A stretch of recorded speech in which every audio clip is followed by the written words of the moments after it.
Mark Rogers TV, the voice of college football, and you know the deal. We jump in with breaking news, instant analysis as much as we possibly can. And this one, a huge one with the Big Ten 1 week into play. Wisconsin has suspended football operations. I'll get you the official word from the USA Today article.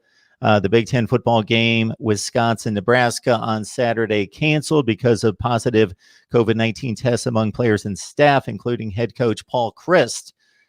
Badgers officials confirmed Wisconsin's test positivity rate approached the threshold set by the league that requires teams to stop regular practice competition for a minimum of 7 days and then reassess the situation. And according to Big Ten protocols, the game should be declined, no contest, and will be neither a victory or a loss for either team, and will not be made up because, as we knew when the Big Ten started the season, based on the start date, that there would be no wiggle room, flexibility in regards to rescheduling games. We got Tyler Hunt on the line from Bucky's Fifth Quarter, SB Nation, to help us break down the situation. Tyler, thanks for joining us.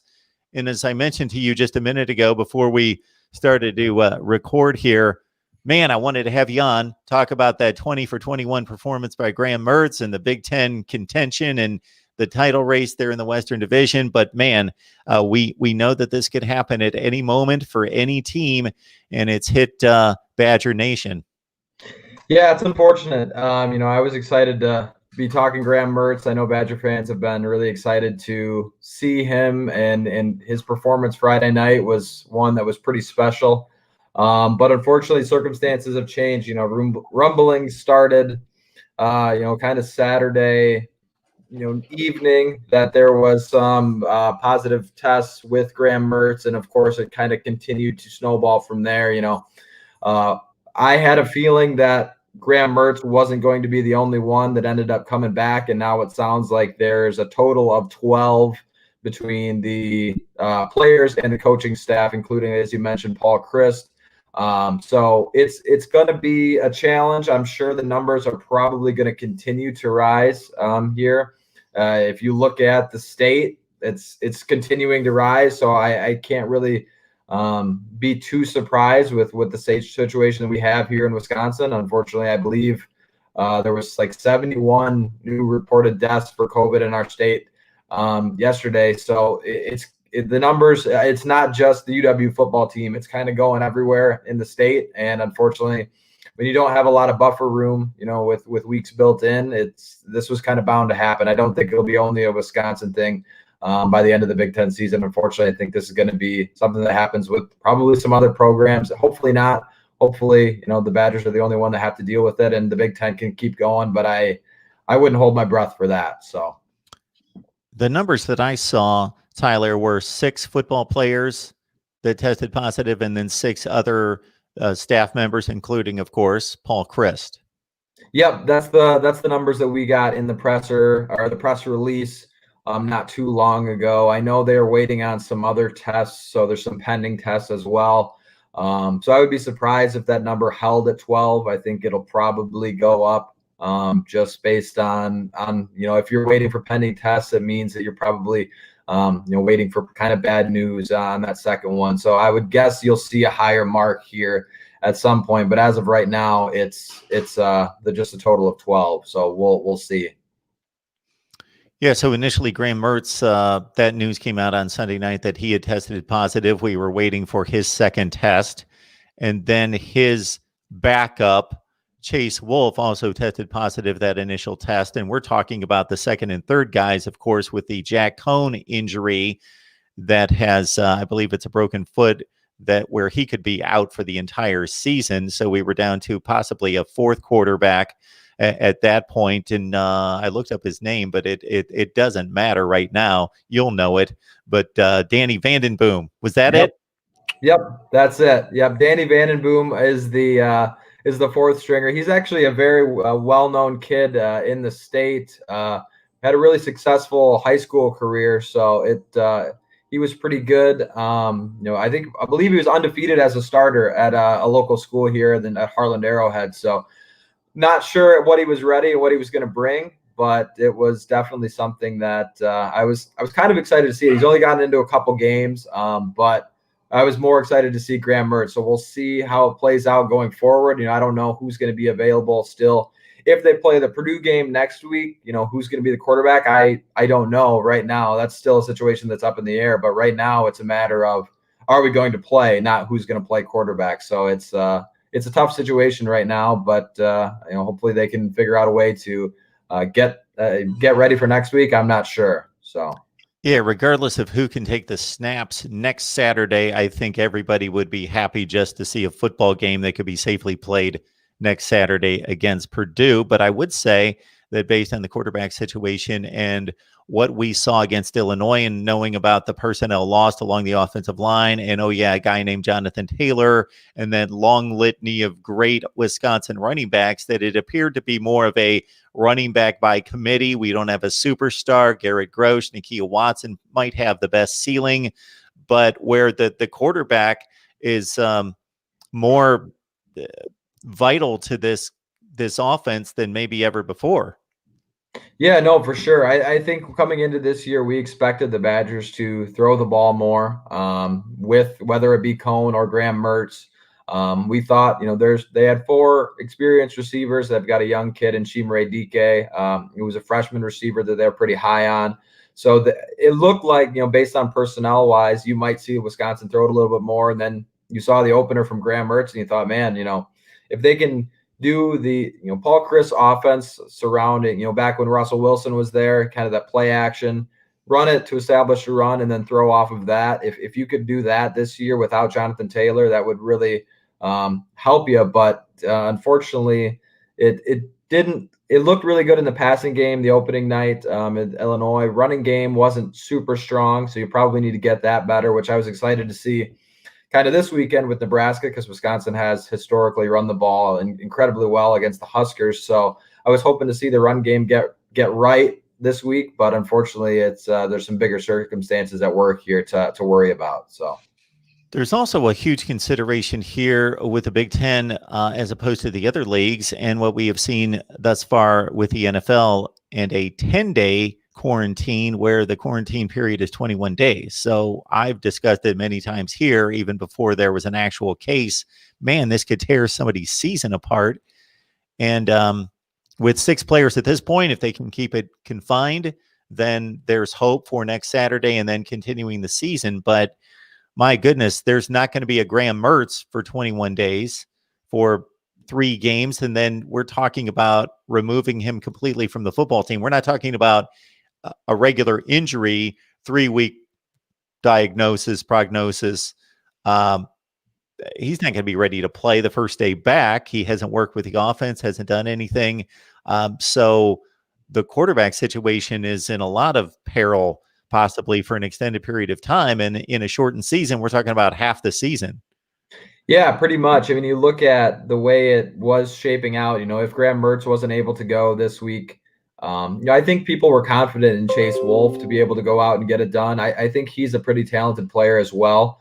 Not sure, if he's kind of in a situation right now where Graham Mertz looks like he's going to be the guy, and maybe he doesn't get a shot at it. But I was excited to see what he could do in that situation. And then there was, Danny Vandenboom after that. So it's probably, if they're playing Purdue next Saturday, it's probably Danny Vandenboom. But I think right now that's kind of an if. There's rumblings that they're going to play. There's rumblings that they're not going to play. So we really don't know anything at this point. But right now, it just seems like Wisconsin is trying to figure out what the situation they've got on the team as a whole. And then if they can get that figured out, maybe they'll hop back to the quarterback situation. But I think if we are going to see the Badgers on the field, it'll be the 4th string QB, which is not something anyone expected to see. But he's a smart kid. He's got a decent arm. We'll see what he can bring to the table with the team if and when they get back on the field. We appreciate Tyler Hunt jumping on here last minute. Breaking news at Wisconsin. You can catch Tyler and the rest of the crew there at Bucky's 5th quarter. Of course, you want to catch up on exactly what's going on with Wisconsin football and the hope that this could be a really good football team once they are able to step back on to the field and find Wisconsin fashion. with a big win against Illinois, 45-7. But the tables turned quickly in 2020 from, wow, we've got something going. We've got our Elite 11 guy on the field, and he's lights out, to our football season is in peril suddenly. Tyler, we appreciate you stopping by. Last thing would be, is there anything, whether it be from the Illinois nuts and bolts of the football situation there once they get back on the field, that we haven't addressed, that really stood out to you, or anything concerning this COVID situation that we have yet to hit on? I think the defense on Friday night looked about how we expected. Pitched a shutout on their end. The only time Illinois scored was that scoop and score. So I think the defense looked really solid, which we kind of expected here in Wisconsin. We expected to have a unit that was pretty strong. And you knew if the quarterback play was there, I think this team could really do some things, because the running game will have to get right whenever they get back out there. But we'll just have to wait and see when they do. Hopefully they can go out and even if you only play, I know Wisconsin fans are hoping to have, a national championship, Big Ten championship aspirations. Even if you don't get to play more than 6 games, let's say if this week and next week are canceled, you still get 6 games for Graham Mertz to get some time under his belt when he comes back. That should set you up well for next year. Before everything, Jack Cohn was going to be the guy this year. We may not even have seen Graham Mertz. So if he can get some games under his belt, regardless of the situation at some point, I still think it helps you for next year. Of course, the defense won't be quite what it is this year, but that's kind of 2020. Trying to play football in a pandemic, you're going to deal with some of these situations. So, if we get Wisconsin football back here, it'll be great to see. And if not, we'll just have to wait and see and take what we can get. So. No Wisconsin football until further notice. So they will make that assessment here within about 5 days or so. Tyler Hunt, we appreciate you stopping by on late notice. Wanted to talk Graham Mertz and a big win against Illinois and going forward, but here we are in 2020. So we appreciate you stopping by. Hope that everything's going well with you, and hope to catch up with you soon. Sounds great, Mark. Thank you. You as well. That was Tyler Hunt from Bucky's Fifth Quarter on SB Nation. Decision here, obviously, with the Wisconsin football activities being suspended, and the Nebraska game on Saturday canceled. It will not be made up. The Big Ten has no wiggle room, no flexibility. This was a conference that touted itself to have the most flexibility in the revised schedule that was released the first week of August, and they did, with an opening weekend in September. Then, because they canceled the season, they're now in this predicament of starting the season October 24th with 8 games plus a championship weekend, hopefully 8 games for most of the teams in the Big Ten, a championship weekend, and no flexibility before the title game and the college football playoff selections. So that's the predicament the Big Ten is in. And as we discussed and have a number of times, the protocols are more stringent in the Big Ten at 21 days than anywhere else. And so it's going to put certainly now the Wisconsin program and its football season and its ability to succeed within this football season in peril. Then it affects and impacts its opponents, and then in a larger degree, the entire look of the Big Ten in having a limited number of games. So I'll get to the comments and questions in the live chat.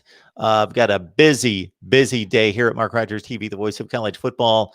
We come on with Ohio State Buckeyes live at 2 o'clock Eastern time. We've got Florida State live at 6. We've got SEC live at 8. And I've got guests booked until like 9:40.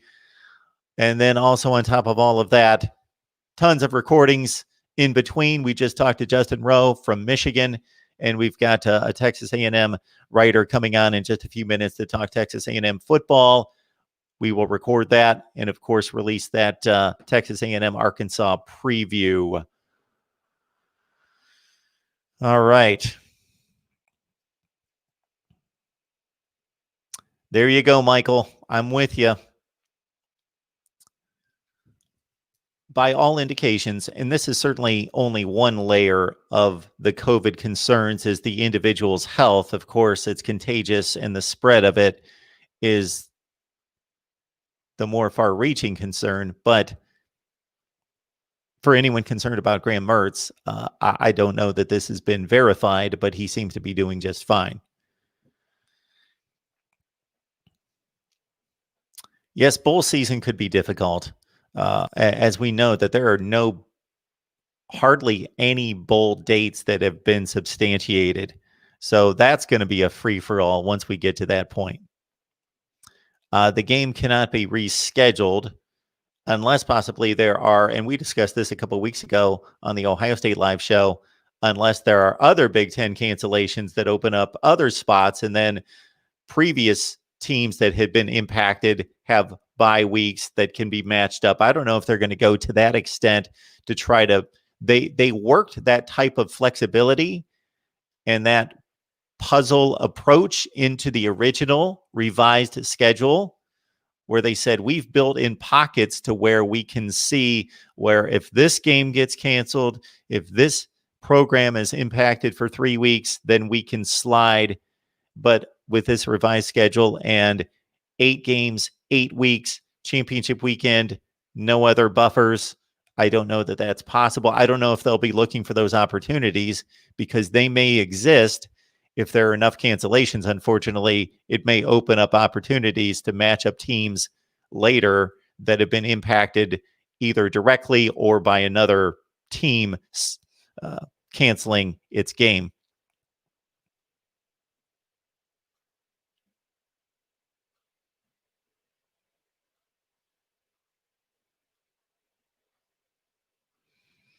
Bingo, Eli.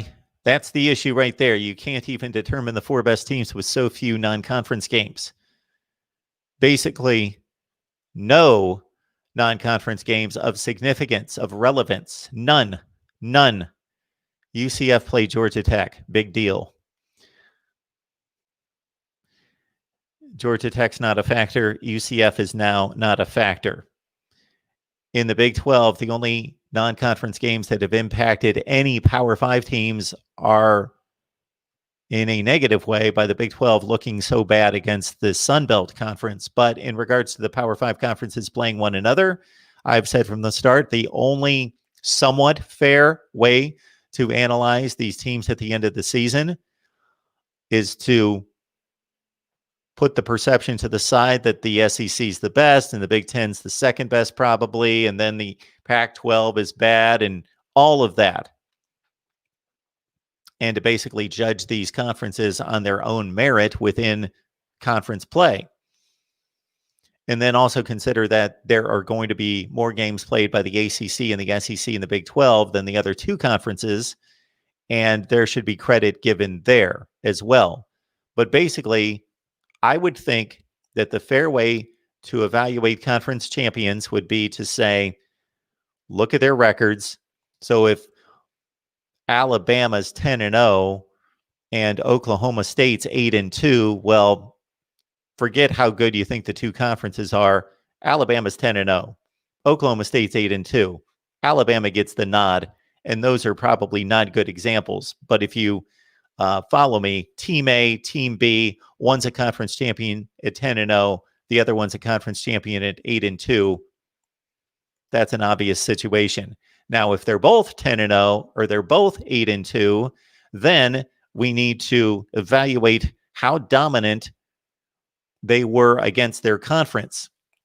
So if Team A dominated its conference in the 8 wins and the 2 losses were extremely close to the best teams in the conference other than themselves, and the other 8-2 team skated by with a bunch of 3-point wins and looked really bad in those 2 losses, well, then you evaluate the 2 8-2 teams.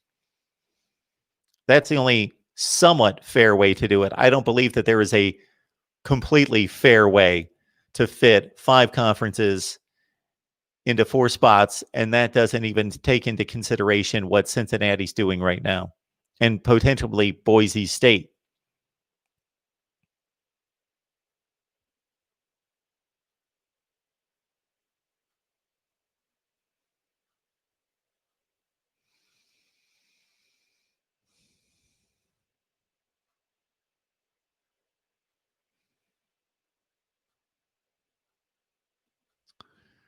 little bit of both there, Eli. Northwestern is not the team that went 3-9 last year. Peyton Ramsey's a better quarterback than what they've had, and they ran for 325 yards against Maryland. Northwestern's somewhat legit, depending on what your definition of a legit is. Northwestern is not the team to win the Big Ten Western Division, I don't believe, as they were 2 years ago at 8-1. That was done with a little smoke and mirrors and a down division in 2018. But they're much better. And Pat Fitzgerald, we can always rest assured that if he's going to have a season as they did last year at 3-9, they will bounce back. And they won a game in the Big Ten by more points last week, 43-3, than they have in 50 years since 1970. Took me a long time to go through every Northwestern season to see when have they beaten a Big Ten opponent this soundly, because I thought this hasn't happened recently. Northwestern never beats anyone by 40 points. They beat Illinois 48-0 in 1970.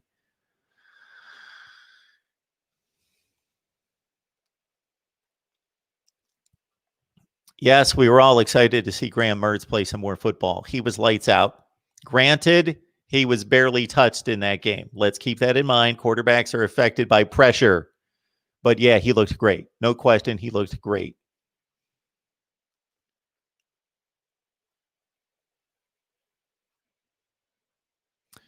We just set up Michigan State. That record's going to come out probably early on Thursday.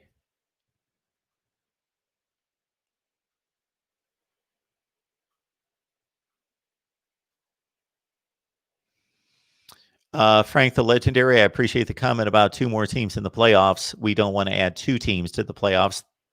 Then we have to play bye weeks. And I have shot that down a zillion times here. When people have suggested a 16 playoff, it doesn't work. So I'll quickly go through it right now. Take any season in the past from 2019 and before. First of all, select your 6 teams and bring it to me for that particular year. Say 2015, here are the 6 teams. I'll tear that to shreds, first of all, because there's going to be a discrepancy among the 6 teams. And number 7 and number 8. And before you say that's always the case, I'll explain why it is, in fact, with 6 teams. And then also, the only better thing about the 6 teams is obviously you include all the 5 conferences. So I will give you that. The issue with the 6 teams is you have a bye week. And again, go through all the playoff years from 2014 through 19, select your 6 teams, and then tell me which 2 teams earned the bye week, because that bye week is monumental. You don't have to play and get yourself beat up for that next game more than anything. And secondly, oh yeah, you don't risk losing. There is no risk of losing. You're in the championship game or you're in the next round.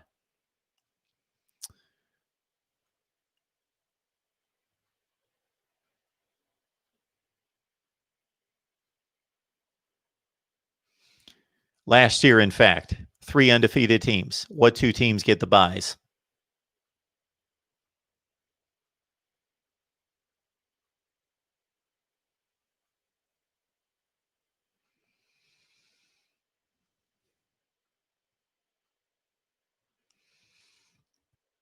Yeah, they should schedule that game, shouldn't they, Eli?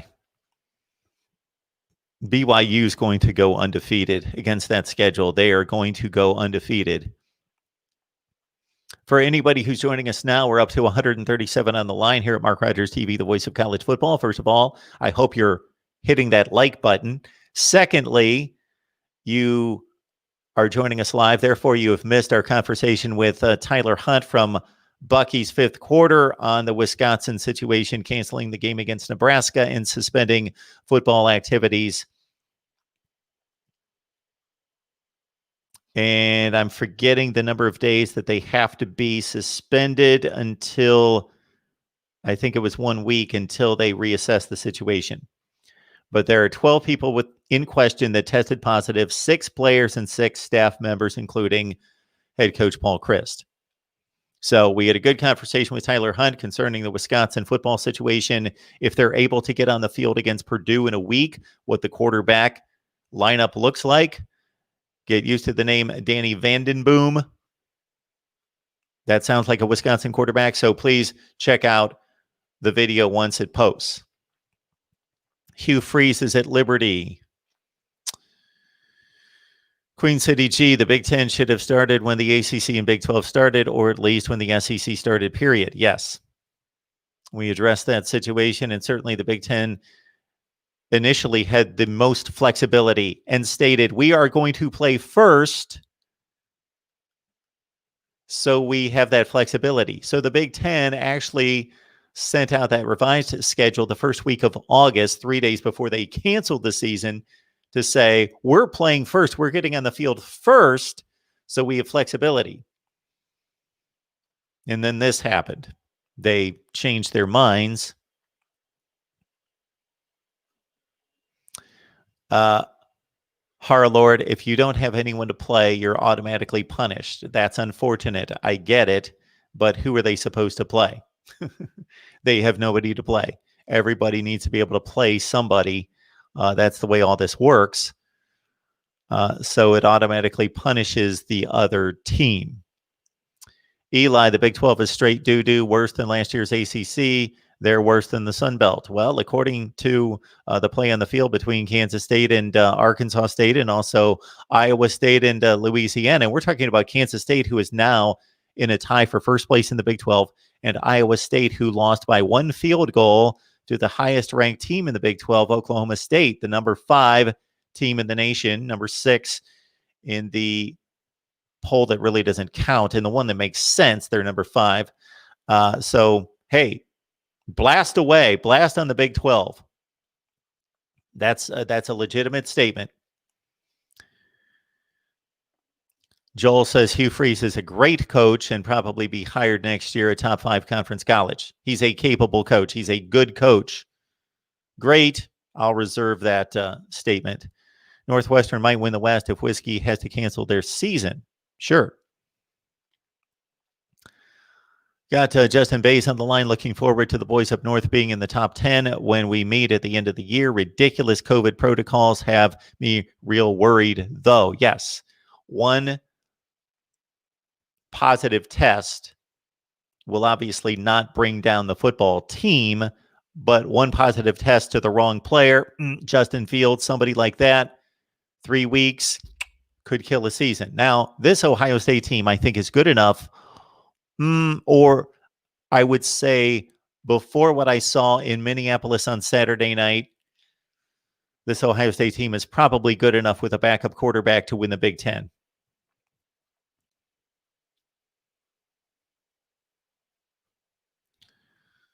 Jabari looking for the Big 12 to add Georgia State. Georgia State. Upset alert. Michigan State to beat Michigan. Thank you, Jaron. Eric, my first Buckeye game at the Shoe was back in 1968 against Purdue. I was 6. I froze my arse off. I was so cold I never saw the game.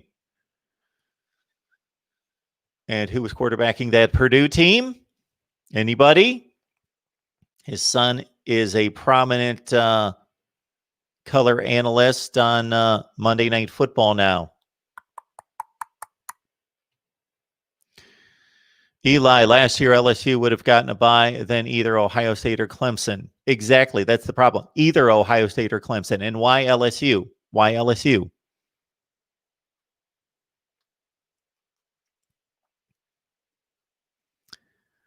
Season 1 of the playoff, 2014, you had one undefeated team.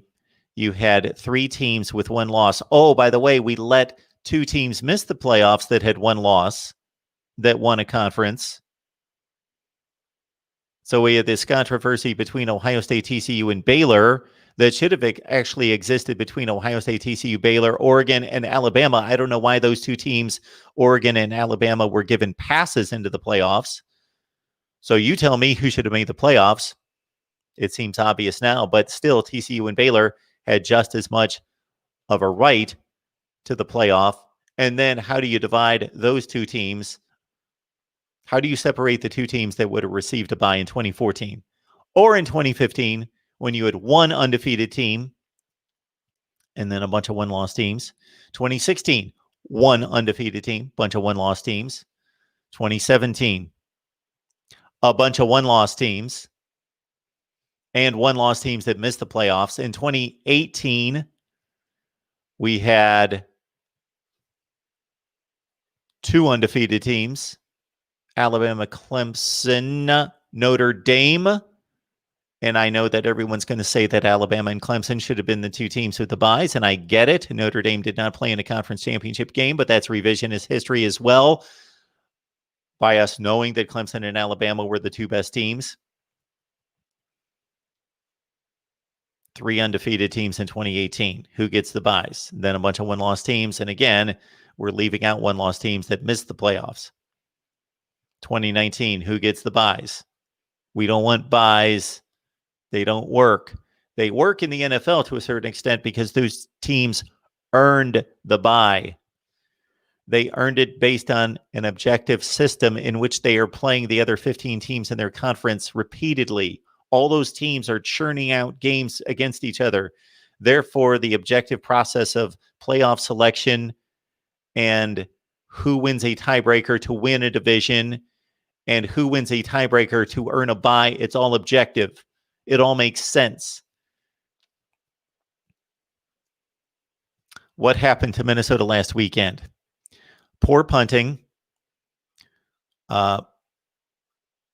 inability for the wide receivers to separate downfield, lack of pass protection, and the defense was shredded by the run game. Just whipped up front. Boise State could beat the Mormons. That's a good call, Eli. I forgot about that Boise State game. Absolutely. Alfred, the Big Ten really screwed the whole pooch starting so late. They are so stupid just so they could say, I told you so.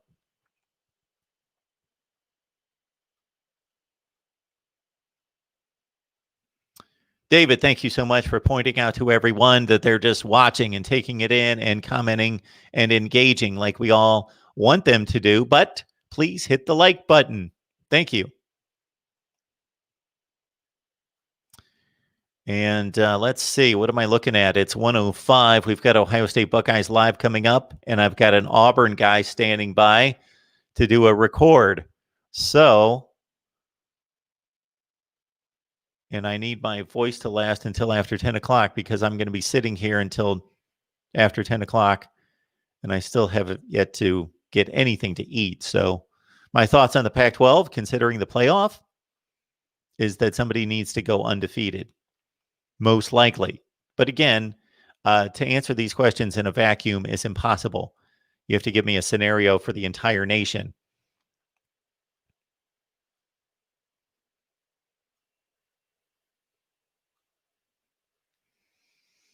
So I appreciate everybody who's on with us and a number of people that I have yet to see previously. So I always love to see new people in the chat, like Executive Order 66.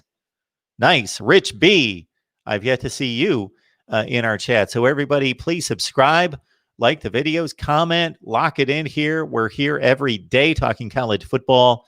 Rich B. Wisconsin knew that kid was positive before the game and played him anyway. Should not be allowed to play again this year.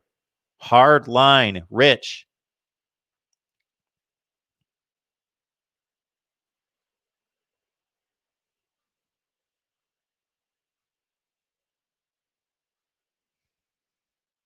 K-Mac coming hard with this. Good news. The flu is gone. Flu for 1920 is gone. Down 97%. Anyone want to explain that? Take your t-shirt off your face first. Science, the election, infection. All right. We do our best to avoid politics. That's been difficult the last 7 months with this and with race relations. So we tackle it head on when we need to. Liberty is looking lit this year. Can't wait for the game at Coastal. Eli, we appreciate you sticking up for Liberty and the group of 5. Byrick, with Wisconsin having such an outbreak, will other Big Ten teams fudge results? Can't speak to that. I have no idea. Thank you, Sooner Thrawn and Taylor Walston, Bob Greasy, David Knight, Bob Greasy. Yes, Bob Greasy was the Purdue quarterback in 1968. Purdue with the best quarterbacking legacy in the Big Ten by far. Bob Greasy, Mark Herman, Gary Danielson, Mike Phipps, Kyle Orton, Curtis Painter. Oh, Drew Brees. Yeah, let's fit him on the list. Curveball, howdy, Mark, and all you other crazies.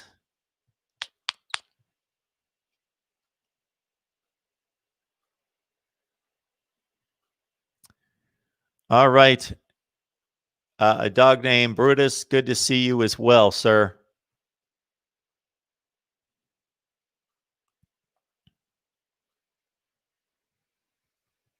I can sell you with an interesting point there. I find it strange when Saban tested positive. Nobody else on the team tested positive, even if it was a false positive.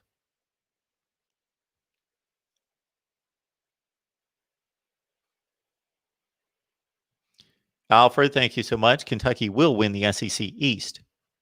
There's no question about that. Anthony Palika. My first Ohio State game was Minnesota at Ohio State in 2000. Yes, Minnesota won, I believe. Double check me on this one. 29-17, I believe, was the final score of that game.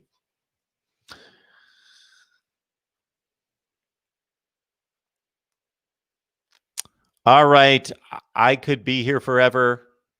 Getting back to you all on your comments and questions and topics here. So I appreciate it. But we have a jam-packed day. So I've got to get to it. So let's see. A little bit later, we've got, let me correct something real quick. Here we go. Ohio State Buckeyes Live coming up today, Wednesday, 2 o'clock Eastern Time. 170 on the line. It's great to have everybody here. Keep it locked in our channel all day. Buckeyes Live at 2 o'clock Eastern.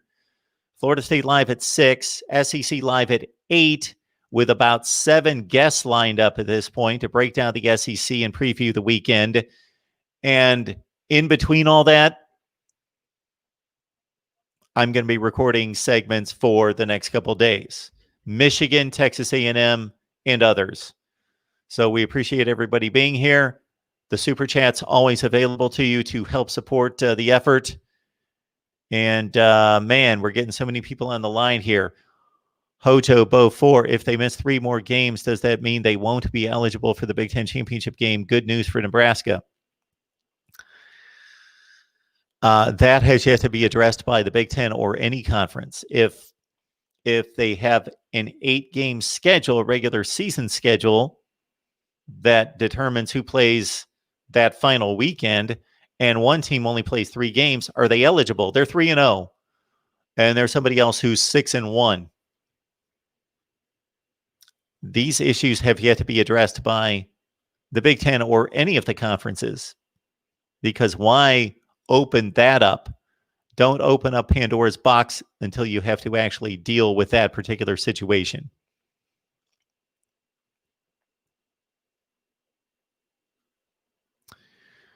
Keep in mind, Nebraska fans, play or no play, and it's no play this weekend against Wisconsin. Our Nebraska Live series starts. Nebraska Live Thursday night at 6 o'clock Eastern Time. Okay, Derek, thank you so much for enlightening us there. I thought I read 6 games to be played to be eligible for the Big Ten championship game. I will look into that. So only 1 cancellation. So this is it for Wisconsin. If that statement is true, I will have to look into that.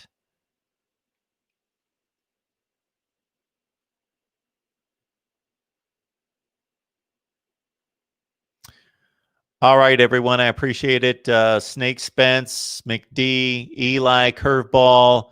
If I don't name you, don't be offended. I can't name everyone, but I appreciate everyone. David Knight, thank you so much. Jim Everett, Los Angeles Rams, New Orleans Saints, of course. Another in the legacy of great Purdue quarterbacks. Upset Ohio State in '84. Took them to the Peach Bowl. Yes, Jim Everett, of course. All right, everyone. Keep it locked in. For those that missed the discussion with Tyler Hunt, Bucky's fifth quarter on Wisconsin football, please watch the video once it posts right here at Mark Rogers TV, the voice of college football.